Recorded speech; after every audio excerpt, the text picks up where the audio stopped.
Hi, this is Gilbert Gottfried, and this is Gilbert Gottfried's amazing Colossal podcast. I'm here once again with my co-host, Frank Santopadre, and our engineer, Frank Verderosa.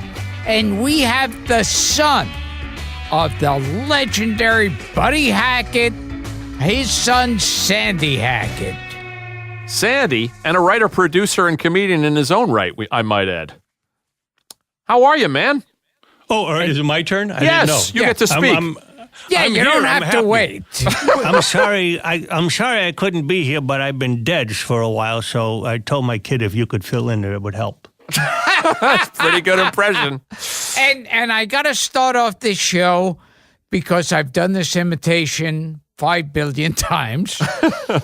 But at the end of Bud and Lou, when your father, Buddy Hackett, is there as Lou Costello in his deathbed, and Artie Johnson sneaks in a strawberry malted. Eddie Sherman. And Buddy Hackett says, Buddy Hackett says as Lou Costello, you know, I've had a lot of strawberry maltage in my day, but this one's the best. And then he dies. It never gets old. And I thought, I love those great death scenes. I remember I was home one day, and my dad walked in with Harvey Korman, and they were going to shoot Who's on First the next day. And they gave me the script and said, "Can you help us?"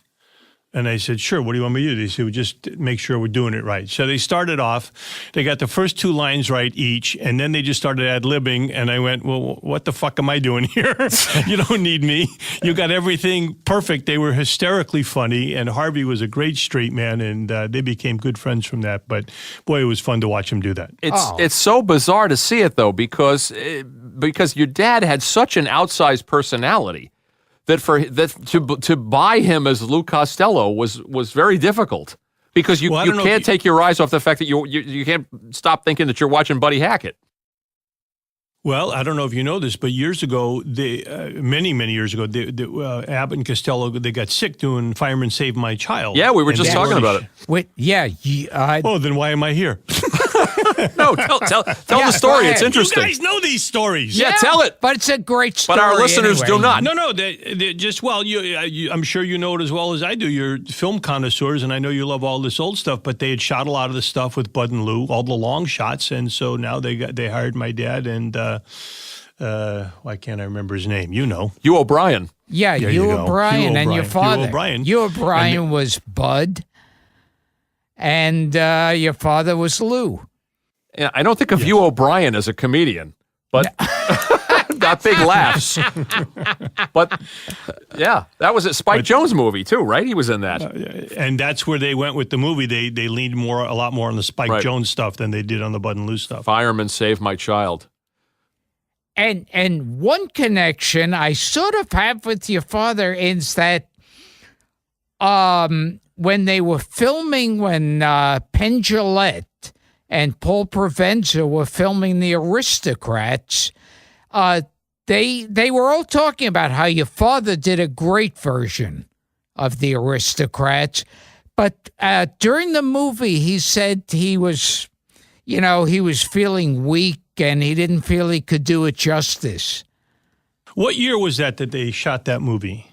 Oh, God. Oh, God. I want to say it was the early 2000s. Yeah. Yeah. So the last year of my dad's life, he was weak. And amazingly, after my dad passed, I'm hoping to get this book out soon. I've been working on a book about my father for quite some time. But I had sent out to my email list to anybody that I knew in show business, send me your best Buddy Hackett stories. And the editor from that film, and no disrespect at all to you because your version of that story was funny as shit. Oh, thank you. But his name was, he's got the same name twice. Trying to remember his name. Oh, Emery? Emery. Yeah. He sent me an email that said, of all the versions, he said, and I'm the editor of the film, He said, your dad told that show one time during a break on The Tonight Show. He said, and we had to stop because everybody was laughing so hard. And he said, that was my favorite. And no disrespect to you, Gilbert, because yours was brilliant. But my dad was, he told that one during a commercial break, and they had Johnny said, we have to stop. Well, Dara just came in and said it was 2003 was the year of the Aristocrats. Yeah, which is the same year my dad passed away. He died June 30th of 2003. And the last year of his life, I was doing a show in Las Vegas called the tribute to Frank Sammy, Joey, and Dean about the Rat Pack, where I played Joey Bishop. And he was going to come up and see the show, and he just never got in the car. He just didn't feel well enough. He said, I can't come. I don't feel so good. I can't make the drive. And he used to drive cross country. If you just said, hey, you want to meet in Miami for coffee? Okay, I'll get in the car. Well, tell us about the book that you're working on. It's really an anthology of stories. You know, I mean, the life and times of Buddy Hackett, it doesn't tell about his beginnings. It's not really a bio book. It's just a lot of great stories of things that, you know, I experienced with him. I toured with him for 10 years as his opening act. And of course, I grew up with him as his son, and he was my best friend. He was a great dad. And one of my favorite things, and I think you guys being show business folks will understand, when my phone would ring, he would never say hello. He would just start, a guy goes into a forest. And it was never, hi, son, how are you? It was always wherever he was. And it could be in the middle of a joke. It could be the end of a joke. It could be he just was, if he wrote something and he wanted to share it with you, you know, he had a list of people that he would call if he was working on something. And he would just start off with, you know, a story. How will the book be different from because tell our listeners too, you did a one-man show called My Buddy. You still doing it? I still do the one-man show. So some of the same stories that are in the show will be in the book? Well, that's how the show started. It started as a book. Oh, I see. The book was too long, but I said, I want to put this on stage and tell these stories. And the first time I ever did it was 3 hours. And I said, we need a shorter show. Wow. This is way too long. And we cut it down to where we think it should be. And it runs anywhere from 75 minutes to about maybe 2 hours. Kind of depends if we're doing a venue where you go straight through or if you do intermissions and stuff like that. I know this is way in advance, but I do know we will be at the Bristol Riverside Theater outside of Philadelphia in June, next June. So it's a long ways off, but we're adding dates to that. It's okay. And did your father ever have stories about It's a Mad, Mad World? You know, he did have some stories, and I was young at the time. So I don't remember a lot of them, but I do remember, if you remember the opening scene where Jimmy Durante, Jimmy Durante kicks the bucket. Yeah. Literally kicks the bucket. Kicks the bucket. So in order to do that shot, they had to dig a hole, like a 8-foot hole, and put the camera in the bottom looking up at everybody, bent in, if you remember the shot. Yes. Looking into the hole, you know, from Jimmy Durante's point of view. So Spencer Tracy used to do a thing, and we're not on television. I can see you guys at the computer, but he used to do a thing where he put his tongue on his cheek and pressed on it. And my dad started doing it, and Stanley kept going, cut. He goes, buddy, you're doing Spencer Tracy's, you know, tongue in his cheek thing. And my dad was doing it on purpose. He kept trying to mess it up. But that was Spencer's last film when he was very sick, and he had cancer. He was fighting. He was doing, I think he was under treatment or chemo or pills or whatever. He was very weak, but he went to the set every day, he says, because my dad said the day started with Jonathan Winters doing an hour of improv. Wow. Before they ever went to work. And he said it was just, Spencer went there, and it actually probably prolonged his life. I always thought Mad, Mad World should have been made into the making of Mad, Mad World. Just to see all those people behind the scenes. Because it must have been crazy. It must have been crazy. And they're doing, for those listening, you guys are in New York, I'm guessing? Yeah. So I'm in L.A. They're doing and I'm on Sunset, so at Earwolf, but they're doing the 55th anniversary celebration of it, and they'll be showing it at the Cinerama Dome in November. And I've been invited with Karen, oh my goodness, Kramer, Stanley Kramer's Stanley wife. Kramer's, right, yeah. And I think they got one other person who's still around. Well, Carl who can Reiner, talk. there's not so many people still around. Barry Chase, Dick Shawn's girlfriend's still around, and Carl Reiner, and that's about it. Yeah. But it's still a film that holds up. And when I read reviews of people going, I go, you go back 50 years and someone writes a review, and I go, really? We're going to, take the film now and disassemble it 50 years later based on today's technology? It doesn't make sense to me. Was he proud of it, Sandy? Because he's one of the funniest things in the movie. He had reason to be proud of it. I think he was proud of it, but I think, and Gilbert, you've worked around a lot of comedians, especially, and I don't know what it was like on the Aristocrats because they shot comic by comic. Everybody didn't get to hang out together, really. But when you get to do a Friars function and all the comics are sitting around and we're telling stories and we're doing things, there's a lot of good times to be had when all of us are sitting around telling stories and quipping on one another and stuff like that. So I think my dad it was one of those films that was just fun to make with everybody. Yeah. And he was friends with all those guys. Now, did you get to know the people that your father was friends with, like, Sinatra and Dean Martin, all those guys? I knew some of them. Others I didn't know. Joey Bishop was Uncle Joey. Yeah. And now I play Joey Bishop in our show, Sandy Hackett's Rat Pack show, and I play Joey Bishop. And it started with Joey calling me when HBO had announced they were going to do a movie about the Rat Pack called The Rat Pack. Mm-hmm.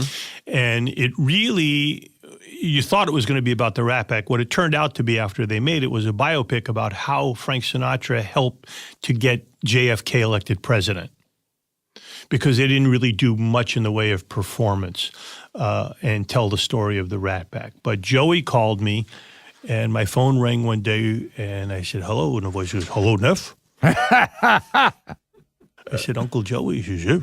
I said, to what do I owe the pleasure? He says, HBO is doing a movie about the Rat Pack. I think you would be perfect to play me. I said, wow. I said, I would be so honored. Who do I talk to? Who do I call? What do I do? He said, I don't know. Nobody called me. And the only surviving member of the Rat Pack, nobody did call him. The role went to, I had my agent call, it had already been cast, Bobby Slayton. Oh, Bobby got the Slayton, role. yeah. And Bobby did a really nice job, and unfortunately, the movie was not about the Rat Pack, and Bobby didn't get a big role. It was mostly about how Sinatra, like I said, got, JFK. So he didn't get to really play, do a big Joey in that, but he was wonderful, and he's a talented guy. But that set me on a course I said, you know what, if Uncle Joey thinks I should play him, I'm going to put together something. And I worked on a script. We mounted it in Las Vegas, and I've been doing that. That's great. And wasn't it Ray Liotta as Frank Sinatra? He tears apart the pool house at the end. Yes. because he has the tantrum. And, he did the scene from Jonathan Winters in Mad World when he tore about the garden. That's all you need is Marvin Kaplan. And what's his name? It was Joe Mantegna playing Mantegna, Dean Martin. And Don Cheadle. Don Cheadle is Sammy. Yeah. But the voice of Sammy singing in the movie is that of Louis Velez, who works in my show as Sammy. Oh, very good. Oh. Doing research, I never knew this, Sandy, and doing research for this interview, I discovered that Joey Bishop did most of the writing for those Rat Pack appearances. He would do the writing, then he'd come out and writing, ad-libbing. Then they would like it. When it got a laugh, they would steal it, and he had to go write more stuff. Now, fantastic. Wasn't Martin Scorsese going to be doing a version of the Rat Pack? I don't know. Oh, he was going to do Nick Tosh's book, Dino. He was going to do the Dino book. I think he was going to have Tom Hanks. Play Dean Dino. Martin. Yeah, that was rumored years ago. Yeah, it probably wouldn't work. Tell us about your childhood. Wait. Tom's awfully talented. I don't know why it wouldn't Can he play work. Dean Martin? Yeah. They said that. I think I haven't seen him do anything yet where he failed miserably at it. That's true. And in fact, he did on the Letterman show. He came out and told my dad's jokes. They did a segment with him with Tom Hanks telling Buddy Hackett jokes. Oh, I don't remember that. That's great. And then I think they were going to have like Jim Carrey do like an appearance as Jerry Lewis.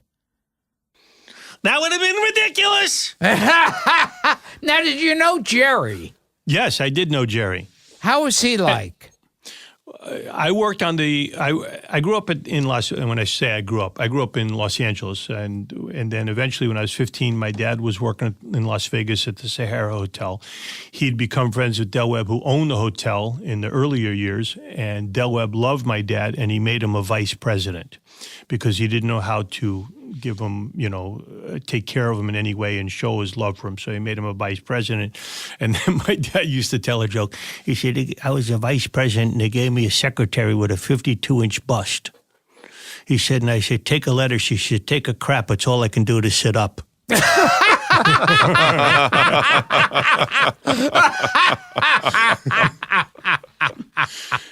So I went to UNLV, University of Nevada, Las Vegas, studied hotel management, was in the Del Webb management training program at the Sahara Hotel where my dad was vice president.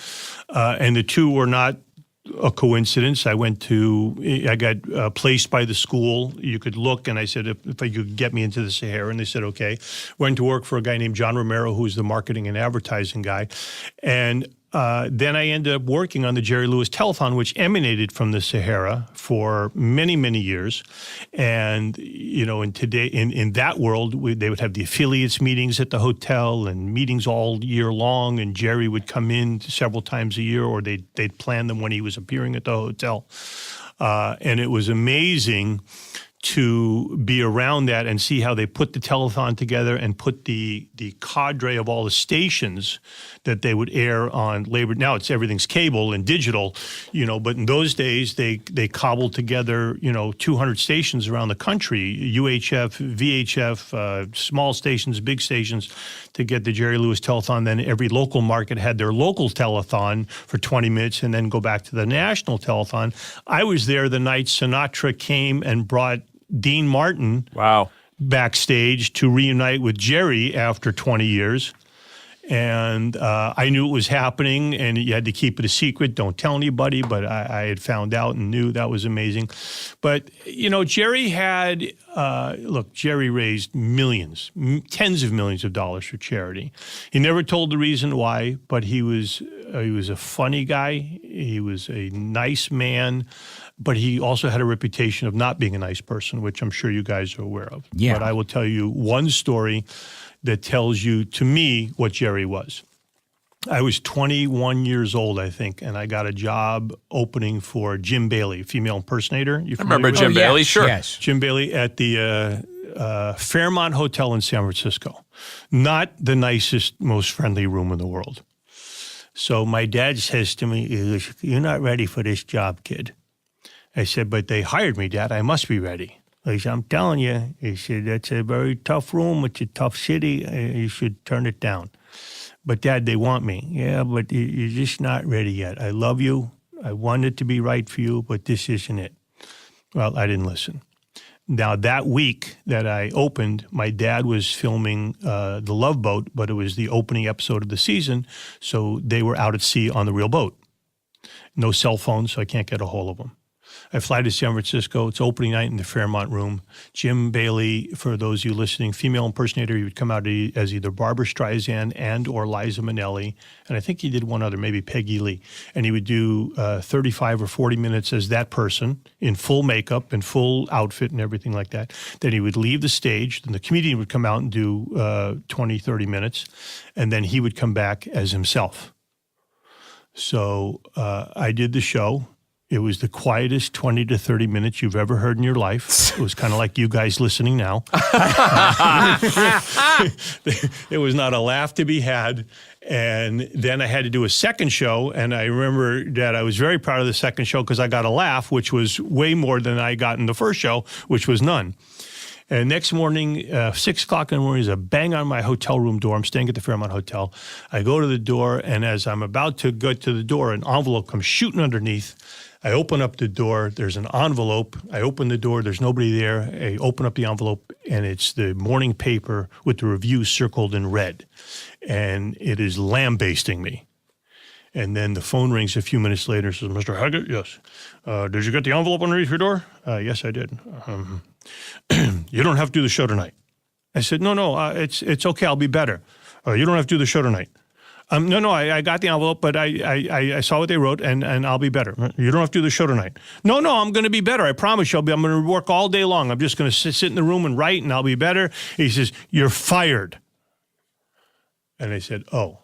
He says, checkout's at 11. So I'm devastated. I get on the phone. I make an airplane reservation to get to the airport and go home early.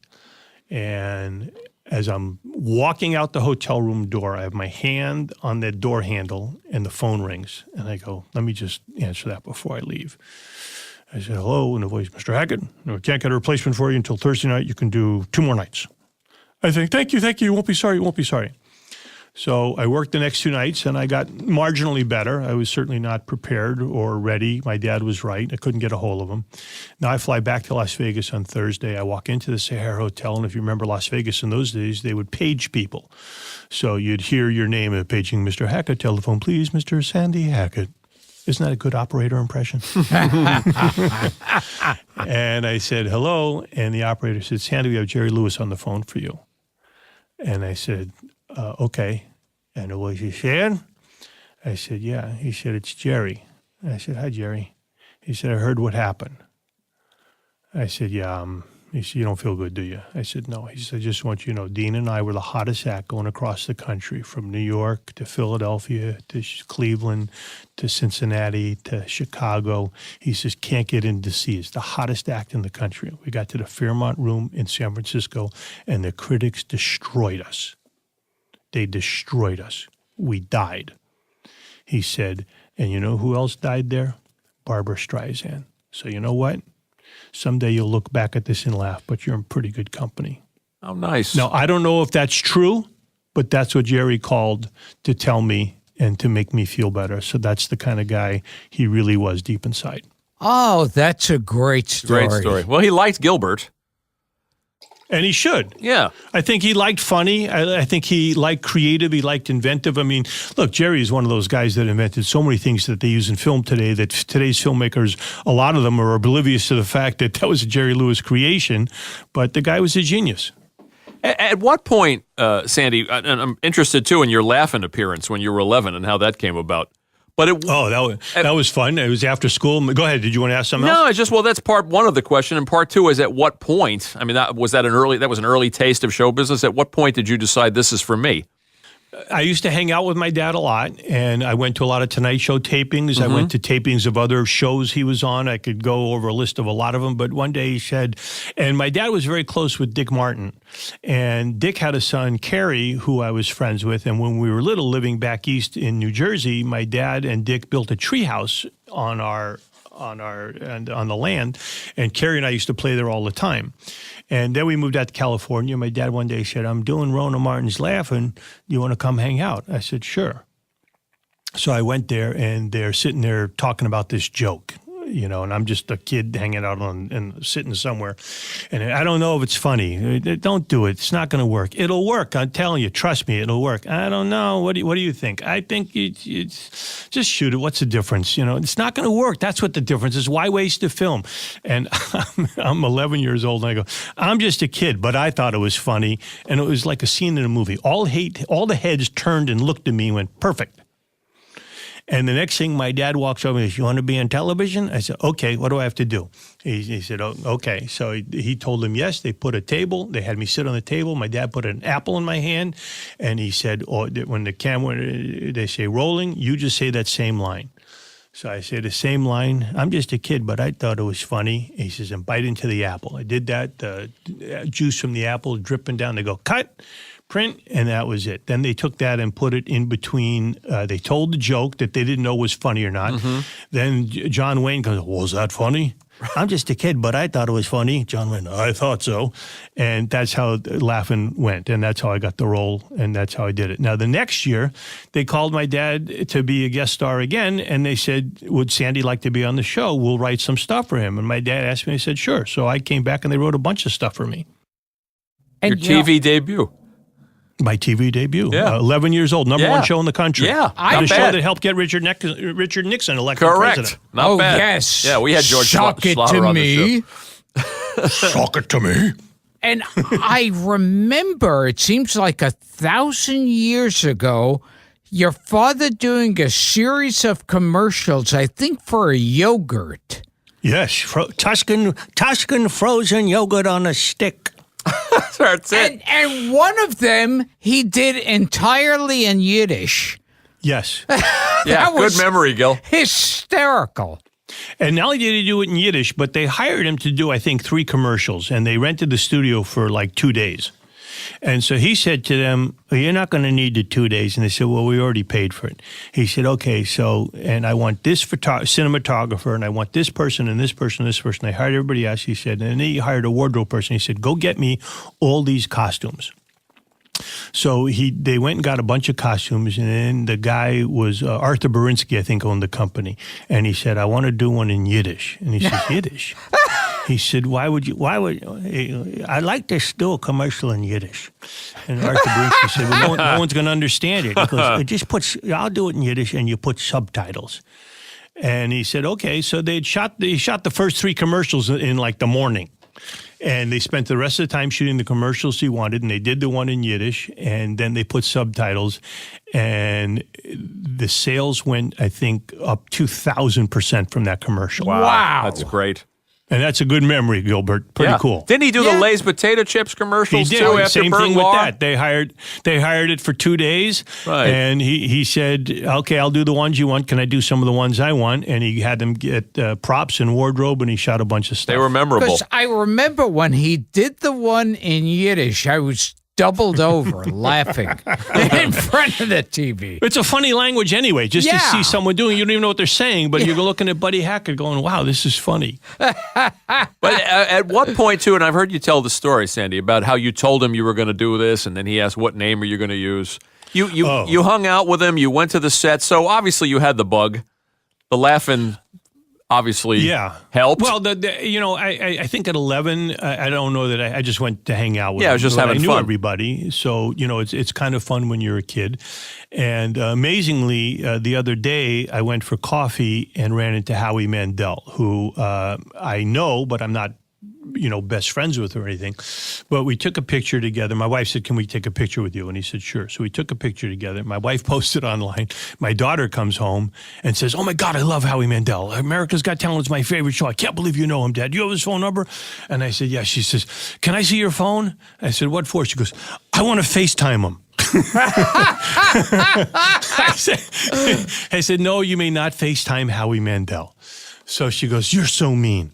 So a couple days later, I go for coffee again and run into Howie again. And I said to him, the picture we took, my wife put online, and my daughter saw it, and she wanted to FaceTime you. And I told her she can't. He says, well, we're doing AGT this week. Why don't you come and bring her to a taping, and I'll let her sit in my chair and take a picture with her, and she can press the buzzer. Oh, nice. And so that's exactly what we did. And my daughter was so happy, and it really reminded me of when I was 11 hanging out with my dad, except that my dad was Howie Mandel in that story. Yeah. But it was fun. Good guy, Howie. And without naming any names, Yes. you must have heard some weird and illegal stories going on in Vegas.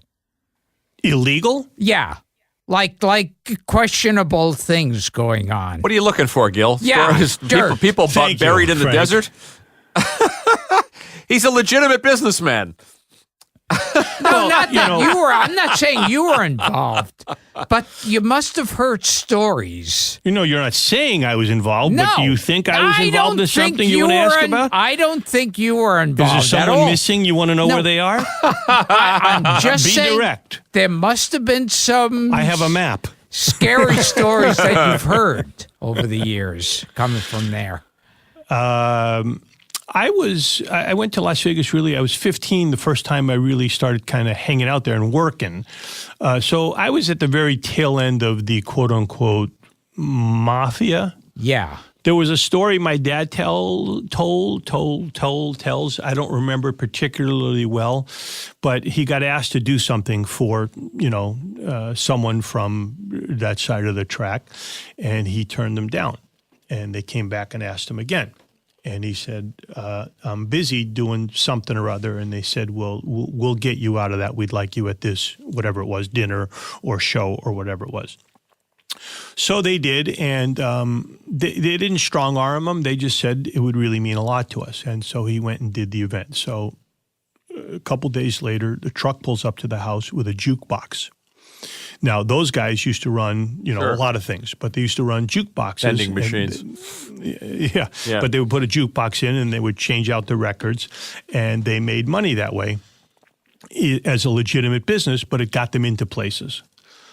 So I understand. So I'm told. I have no personal knowledge of these things. And my mother looked at it and said, there's no records. And they said, there'll be a guy here later. And they put us on the route, and we lived in New Jersey, and they came every week and changed the records for I don't know how many years. And then we finally moved to California. And she said to the guy, well, we're moving. And he said, we'll have the jukebox shipped. And we'll change the records there, too. Very cool. And in that East Coast house, tell Gilbert, since he wants you to throw him a mob bone. Oh, yeah. Tell him the previous owner of that house, the Jersey house. You tell him. You tell him what you found out. Yeah, Murder, Inc., Albert Anastasia. Wow. Yeah. You know the scene in Godfather where they go and they whack everybody and there's a guy in the barber's chair who gets shot in the barber's chair? That was a famous That was based on murder. Albert Anastasia. That's where he left his house. He built a house, an edifice, on the bluff of the Palisades overlooking the Hudson River. Allegedly, and I don't believe this to be true, it was made of 2-foot thick poured concrete walls. It was a big house, and he lived in that house. And the mob was mad at him for building, for not just fitting into a neighborhood and building something so ostentatious. And eventually, in 1956, he went for a haircut in the city one day, and they took him at the barber. Yep. Yeah, but He got it a is haircut, so all right. funny. Every performer has said it's like they trusted the mobsters much more than the corporations. Yeah. Yeah. If they told you they were going to do something, they did it. If they asked you to do something and you said no, maybe they'd re-ask. But they were honest. They were straight ahead. And, the old days of Las Vegas, they said if you came down with a suitcase, your clothes or something like that, and you went to the bell desk and you decided, I'm going to run and play a slot machine for an hour. You could leave your suitcase sitting out there in valet parking. It would still be there when you came back. Jeez. And tell us what I was alluding to before, Sandy. Tell Gilbert what your dad said when you told him I'm going to be a comic. And he asked you about the name you were going to use? Well, he was the second act to work at Resorts International in Atlantic City. Steve and Edie opened it. My dad wasn't available, but then he went in for the second run. And if you remember back in those days, Atlantic City, only one casino, and the tables were, 6, 8, 10 deep. You couldn't walk through the casino because the lines at the blackjack tables would go until they met each other in the aisle. That's how many people. And people would pass chips forward, and they go, what do we have? And stuff like that. And my dad couldn't walk around without being mobbed, so he would stay in the room when I'd go out and get him food, or we'd order room service or whatever. And we were there for 3 weeks, and about the middle of the second week, I said, I got to go. And he goes, where you going? I said, I got a job. What kind of job did you get? I said, as a comic. And his tears just like a burst. He just started crying, weeping down his face. And he goes, where did you get a job as a comic? And I said, Omaha, Nebraska. He goes, what the? Omaha, Nebraska. She says, what name are you going to use? I said, what? What name are you going to use? I said, Sandy. No, last name. I said, Hackett. Why? I said, all these years I spent building up the name. I hate to see you fuck it up in one outing. Love that story. And I went there, and I told him where I was going. I flew there, no cell phones. I get to the hotel. He calls me at the hotel, and he's giving me jokes.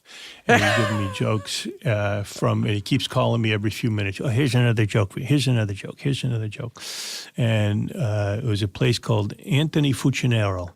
And he had a steakhouse, and he opened another place on the other side of town. And I walk on stage, and there's a band that's I'm opening for them. And there's a stage underneath the stage that rolls out. And I walk out on that stage, and I say, good evening, and someone hits the wrong button, and the stage starts to retract with me on it. This isn't good. Can I ask you a couple of questions, Sandy, from listeners? Yeah. These are fun. Brian Dressel, what was your dad most proud of in his career? Well, his family, his kids. I think his marriage and to his wife and his kids. He always said he loved being a dad, and he was a great dad, and he was my best friend. And from late in life until he passed, I mean, from my 30s, maybe even my late 20s, I think I talked to him every day. The phone would ring. And, you go back before cell phones. I actually, when I was in college, he made me put in his own phone in my house, in my apartment, for just him. Nobody else could call. Nobody else had the number. My mother didn't have it. My sisters didn't have it. Only he had it. He hated if he called and my line was busy. He couldn't get through. And his instructions were, if that phone rings, you hang up the other phone and talk to me. He was a hands-on dad. He was a hands-on dad. That's nice. Great. Here's another one. Stephen McGill. Is it true your dad held the record for Tonight Show appearances with Johnny? I think that's true. He does. It is true. It's in the, I think it's a Trivial Pursuit question. It's also in a couple of places I found. It's over 125 performances. Oh, some of those are on YouTube, by the way, and I was watching them. A lot of them are YouTube. They're wonderful. I keep finding more and more stuff up there. The headache joke, the guy that goes to the haberdasher, just wonderful. I mean, he's knocking them out of the park one after the other. Johnny would pull out that piece of paper, and they'd just cross them off. And I forgot who I was telling this story to. Great stuff. Actually, I was telling it to Howie. Had asked a question about my dad. And my dad would go to the Tonight Show, and he would show up early in the afternoon, and then they'd load in the audience, and they never wanted the guests to come out there before. And Gilbert, this is the kind of stuff you would do. And he would wait until it was quiet and nobody was looking, and he would go out and tell the audience the dirtiest jokes. Like the aristocrats joke, which that particular one he told during the TV timeout. But he would tell them a joke, and then he'd come out with Johnny and, what are you doing? And then he would somehow snake his way back into one of these jokes that the audience knew he can't possibly tell that, but he would clean it up. Yeah. But he would find a way to do that, and they loved him for it. Johnny loved him for it, and Johnny used to love to play, Johnny'd start collecting his stuff on his desk, his cigarette cup and his cup, his coffee cup and his cigarette box, and he goes, well, this will be the end of me. This will be the last time I work, and do stuff like that. And but of course, Johnny, knew that he trusted my dad to either clean it up, or even if he didn't, Johnny didn't care. Well, often he didn't. I mean, the dentist joke, the woman who's afraid of the dentist, and he got that one. He was bleeped more than a few times. So a lot of times he bleeped himself. Go ahead, Gilbert. What were you going to say? No, I was just going to say when he was on the show, Johnny and the whole audience would always be a little on edge. Yeah. Because they go, oh, wait a second, is he going to tell that one? Well, I found some research in the book, and I don't remember now where I got it from, but at some point, I think in the heyday of Johnny, when my dad was on, Johnny's ratings were up 10%. Jeez. That's great. But you're right. They didn't know what he was going to do, so they're all sitting there going, what is he going to do? There'd be like nervous laughs coming from the audience when he would start to tell the joke. Those appearances were appointment viewing in those days. When he was on the Carson show, it was a big deal. Well, Gilbert's a great storyteller, and I'm sure he knows a lot of the same jokes that my dad told. But he would, and he got to where, I remember he'd get called. They'd call last minute. Someone can't do it. We'll get Buddy Hackett. And then he'd go and tell, and he'd say, I don't know what I'm going to do. I don't know what I'm doing. I don't know what I'm doing. I said, just tell a joke. And then he'd go tell a joke, and he goes, oh, I forgot. I know it, but the audience never heard it before. And I said, and they never heard the way you tell it. So... it's just a matter of your presentation. Did he really go to Tokyo with Hugh Downs and Jack Parr? Is that a true story? Where he was naked in the elevator? Oh, yeah, absolutely. That's a great story. And what my favorite part about that is, Jack, he would tell the story on stage. He said, Jack Parr said to him, want to have some fun? Why don't you dress up as a sumo and we'll film it with the camera? And my dad said, let's hear the part about the fun. My dad said, I'm a big guy. I'm a fat guy. He said, but them sumo wrestlers are 600, 700, 800 pounds. I weigh 250. Yeah, and then he would do the routine where he says, we got in the ring, and he says, and he started to tell the whole story about great. the sumo wrestling, and Just they get great. the rope, the thick, coarse rope that they wrap around your waist, and then they take it through your legs, and then they tighten it up, and, you're going to, I don't want to fight this guy, and then they put that thick, coarse rope through your legs, and they tighten it up. I'll tighten up that rope, I'll fight anybody, I'll rip his ass off, he says, and I think I'm going to win, but then I noticed they're tightening his rope, too. Yeah, he tells the whole story. It's on YouTube. There's a Carson appearance. He tells the whole story of the elevator and the trip to Tokyo and the sumo wrestlers. It's just great stuff. And it's so nice to hear what you were getting back to what you were saying before, because you hear so many horror stories about famous people as fathers and husbands. You just hear bad stuff.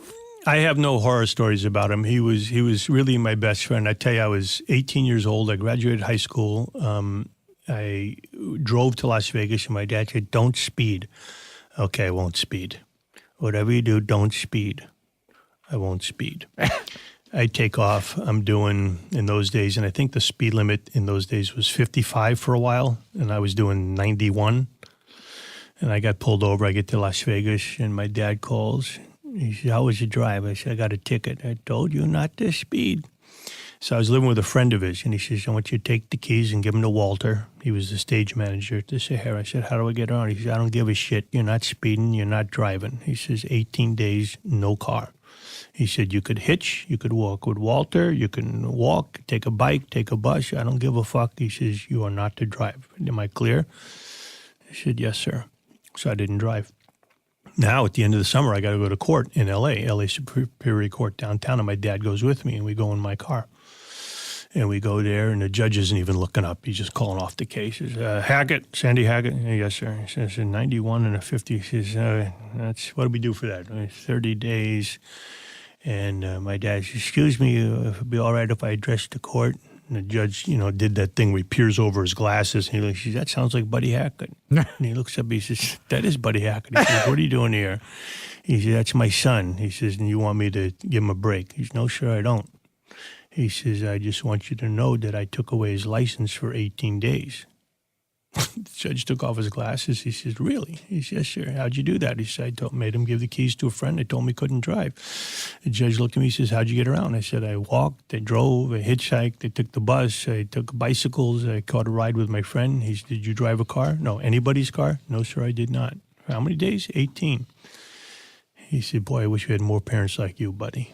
He said, "You're very lucky." He said, "Normally I give you 30 days. I'd suspend your license." He said, "Because your father punished you." He says, "You're just going to have to pay the fine." He said, "Buddy, I wish we had more parents like you. Thanks for coming down."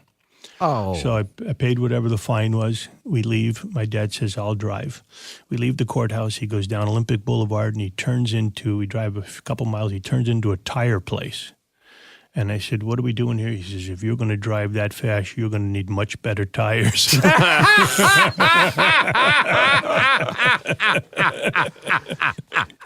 Speaking of YouTube, Sandy, there's also that great clip. You're warming up the audience, and he comes out on stage without pants. Well, the great thing about that audience is they only showed the last couple of seconds of me singing, because I used to open for him as a singer, because in those days, that's the comedians would have a singer open, or singers would have comedians open. I was not a very good singer. My wife's an incredible singer, and you guys might think to have her on the song. Her father was Ron Miller. He wrote for Once in My Life, Touch Me in the Morning, If I Could, Yesterday, Yesterday, Someday Christmas, Heaven Help Us All. But great songs. She's an amazing singer, and but yes, I was singing, and my dad, he came out in his underwear. It's a great clip. And I was on the national network, and they said, "Sometimes your father comes out on your network. How does that make you feel?" And I said, "I'm happy if he's wearing underwear." Sometimes, he opened King's Castle, and he came out with nothing. Yeah. Do you know that story? No. Tell it. King's Castle, which is now the Hyatt up at North Shore Lake Tahoe, but the guy, Nate Jacobson, who opened Caesar's Palace in Las Vegas, then sold it to, I think, Lowe's, and opened it, and took his money and went to Lake Tahoe and opened a place called King's Castle. And he wanted to have something that would be big and wonderful, and he wanted to get in every paper. And he said, "Who's the hottest comic?" And he hired my father. And he said, "Buddy, I got everything wrapped up into this place. I got to make every paper. You got to be great tonight." And my dad said, "I got an idea." And Nate said, "Go ahead and do it." And they were giving away these like silver dollar on a big chain to all their VIPs, the invited guests, and that got you into everything. And my dad took two of them, strung them together with one silver dollar, and wore it around his waist with the medallion that said King's Castle hanging over his privates. And he walked out on stage naked, only wearing that. That was it. No shoes, nothing, completely naked. He made every media outlet in the country, UPI and API, and or UP and API. And the next day they said, "Last night, Buddy Hackett opened at King's Castle in North Shore, Lake Tahoe, wearing nothing but a medallion the size of a quarter." Truth be told, that had to hurt. Truth be told, all he needed was a dime. Fantastic. The other couple is there's you told a very funny Shecky Green story. There's the story of you going to accept the Disney Legend Award. I hope those are in the My Buddy show. Yeah, absolutely. And is there any chance of that show traveling? Do you have to go to Vegas to see the My Buddy show? Or No, it's not in Las Vegas. I live in Los Angeles now. It tours. I've been down in Florida. I've been in Arizona. Oh, will you come here? Will you come East Coast? We're going to be at the Bristol Riverside Theater, which is outside of Philadelphia, right on the Delaware River. We're going to be there June 27, 28, 29 next year. I'm adding dates to that. I just was talking to a guy in Chicago today who keeps telling me he wants to bring the show there. And, if someone's listening and you want My Buddy, you can go on our website, sandyhackett.com, and contact me. We'll come perform for you and make you laugh and make you cry and have a swell time. Yeah, we want to hear those stories. You knew some other great characters. I know you knew Pat Morita. The hip nip. Yeah. Oh, absolutely. He ended up retiring in Las Vegas, and you always wanted to meet him in the morning because by noon he was totaled.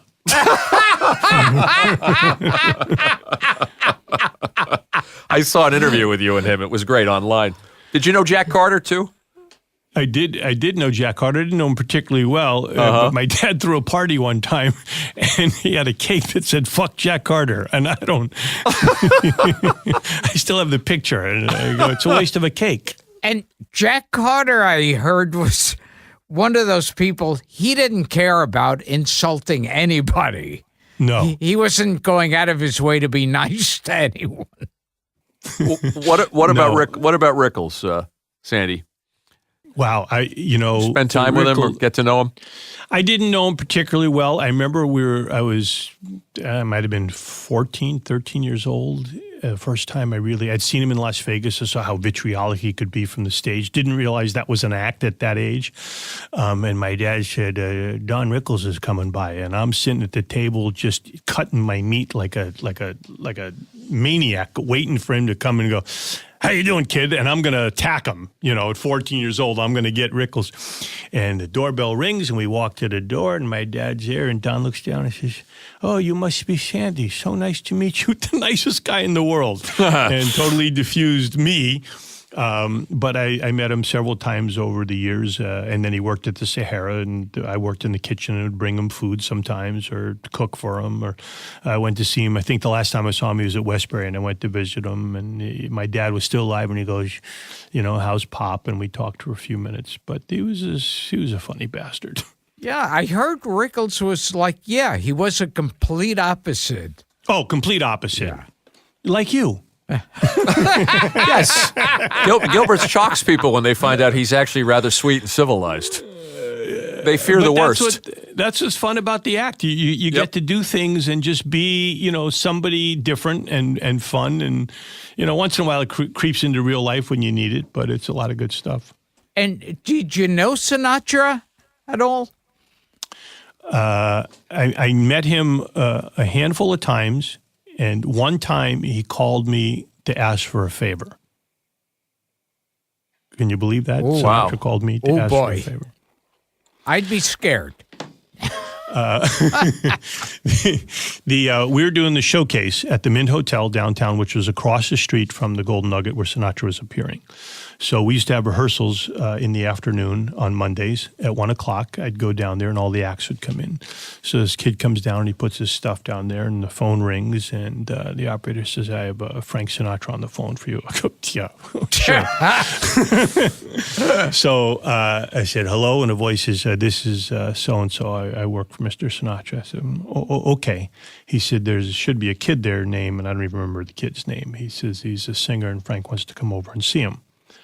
Can you put him on? I said, if Frank's here, that kid will be going on as soon as Frank walks in the door. He says, no problem.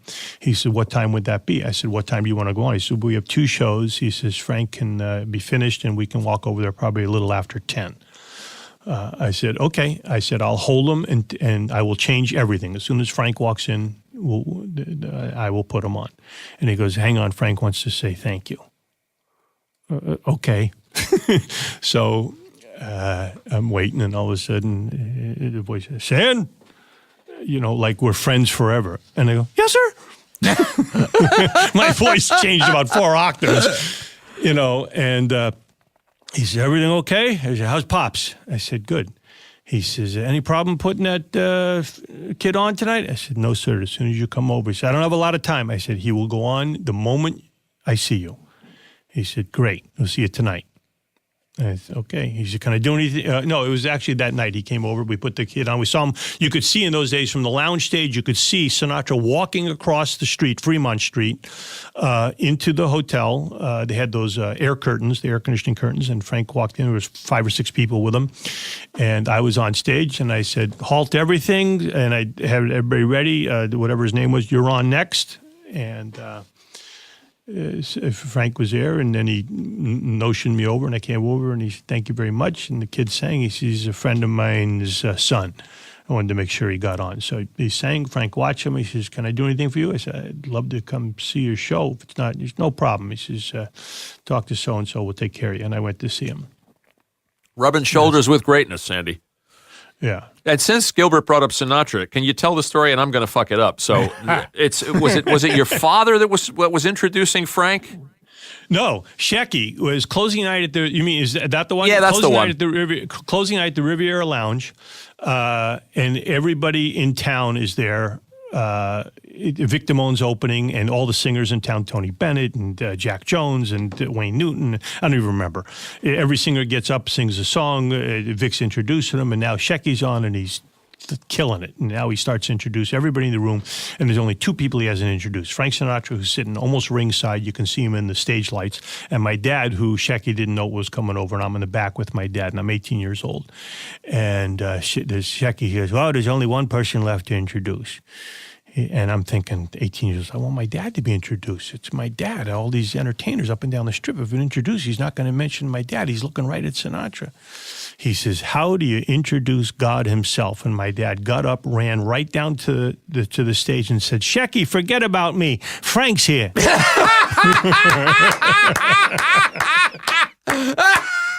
I knew you'd like that one, Gil. That's in the show, I assume. That is in the show. One that's not in the show is one night Shecky got hired to fill in for Jerry Lewis, who was sick. And Jerry was meticulous about everything in his dressing room. And his suits are hanging, 20 suits for 2 shows a night, hanging in the dressing room in the closet, equally spaced, 2 inches between them, like they've been put there by a perfectionist, which he was. And Shecky opens the closet, he sees all these suits, and he looks at his suit, which is kind of wrinkled and hanging there. They just called him in the last second to come down and do it. And he takes his suit and he jams it in between Jerry's suits, and he goes, get some class. Wow. Jeez. Shecky loves Gilbert, by the way. Oh, yes. There's a love affair. I got one last question from a fan, Sandy, and this one's impossible. But what is Sandy's favorite Buddy Hackett joke? Oh my goodness! I'm personally fond of the Chinese waiter bit. Well, the Chinese waiter bit, eventually my dad gave that to me as a present, so it became mine. And Nice. I was in high school, and in those days they did, now my son did something called festival. But in those days, we did forensics, which I understand still exists in some places. And there was debate, public speaking, impromptu, extemporaneous, original oratory, dramatic interpretation, and humorous interpretation. So I did humorous interpretation, and I was looking for a piece of material, and my dad said, "Why don't you do the Chinese waiter?" And I said, okay. And I did the Chinese waiter and ended up winning the California state competition, which it was the only competition that didn't go on to nationals. Nice. But that summer, I was with my dad. He was in Westbury, Long Island, appearing at Westbury. I'm sure you've worked there, Gilbert. Yeah. So my dad's on stage, and someone yells out, "Chinese waiter!" And my dad goes, "I don't do that anymore. It's my son's, but he's here tonight." He says, "Son, you feel like working?" I said, "Okay." And I'd never been in that big a, let alone in the round. 15 years old, I'm on stage, and my dad gives me the mic, and he says, "Just turn quarter step and do the routine." And I did, and that's, 15 years old, 3,000 people laughing at you. How about that? That's contagious. Generous. That'll get you started. Now, did you know anything of the relationship, because you were there when they reunited, the relationship between Dean and Jerry? Only knew that they didn't talk, and that the fact that Frank was coming over and only a handful of people knew, and that I was one of the handful of people that knew that Frank was bringing him over. And all I could tell anybody was, "It's a surprise. It's a surprise." Everybody's going, "Oh, Sinatra's coming over, and there's a surprise." I didn't know anything, but Dean was genuinely moved. And if you follow the history, you know that those guys kept in touch later in years. I think Jerry was one of the first people to reach out to Dean when his son was killed in the airplane accident, and they stayed in contact till the end. Oh. Yeah, that's what I had heard. That's what really brought them together after all those years, was Dean's son's death. Look, you're in show business, I'm in show business, and even though we may compete for jobs and laughs and jokes or whatever, when you're off stage and you're not doing what it is you love to do, but you're with the people that you love, your wife, your children, your family, those things trump everything. I didn't mean to use the word Trump, that prick. Please don't.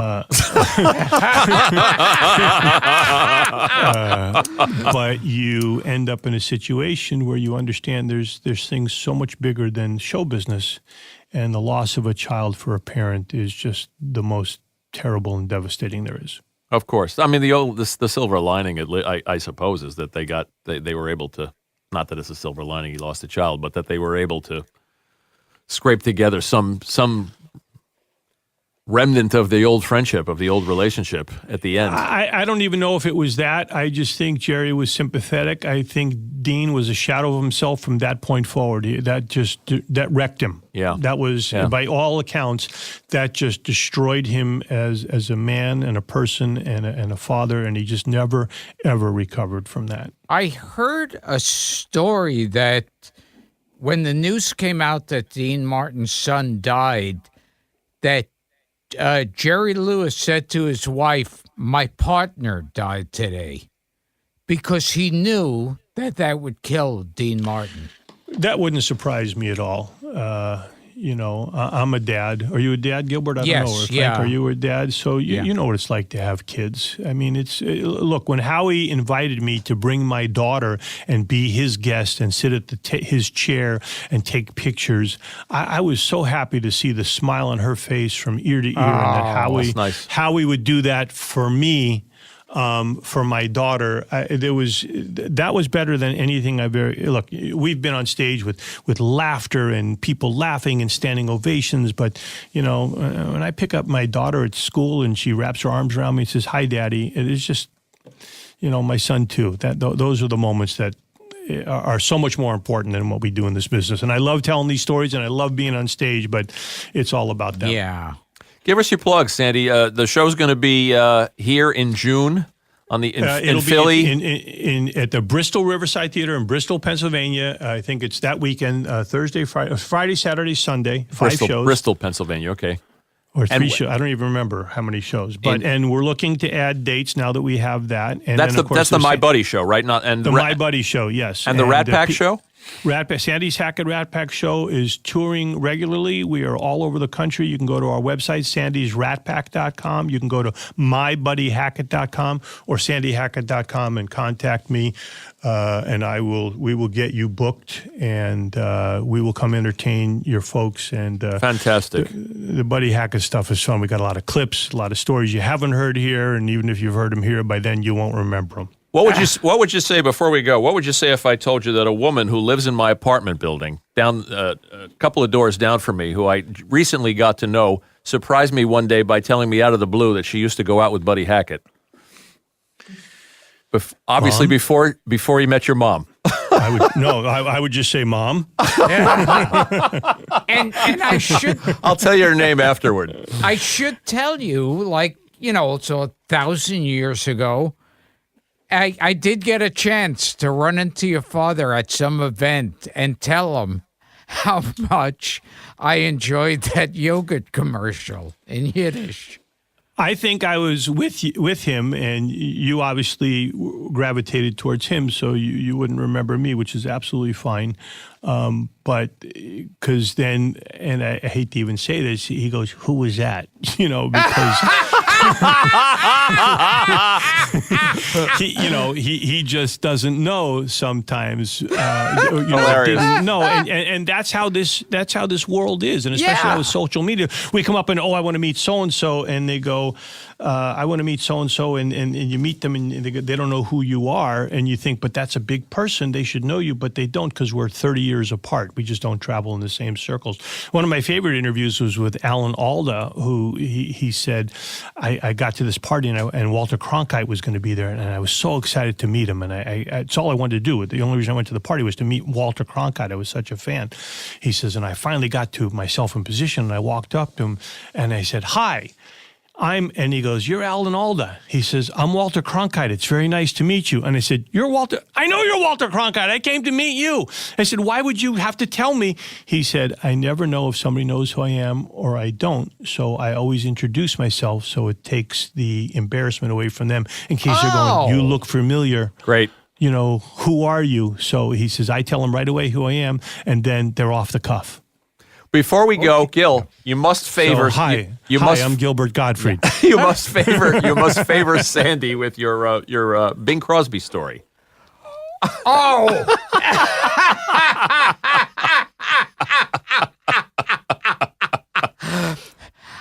I heard, now here's horror stories about celebrity fathers. And Bing Crosby, you hear horror stories. He would beat his kids savagely. And, he'd play, he would be smoking a pipe and doing the Christmas specials and beat his kids. And someone once asked your father about that, and your father said, "You want to know why Bing Crosby beat his kids?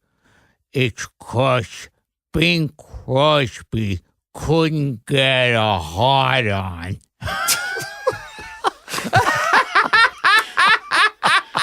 It's a good story. It's not a very good Buddy Hackett, but it's a good story. He doesn't like your Buddy Hackett. Well, he's a little slow. He talked. He had more pace. He did a great Buddy Hackett until you showed up, Sandy. But he did have more pace too. Because Bing Crosby couldn't get a hard on. That's why. That's better. He got a hard on one time, but he put it in a goat, and he's still pissed, so he beats his kids.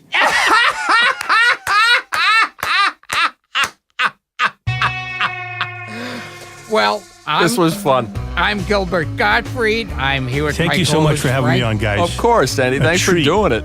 I'm here with my co-host, Frank Santopadre, and we've been talking to the very funny and informative Sandy Hackett, son of legendary Buddy Hackett. Who I must say does a better Buddy Hackett than you do.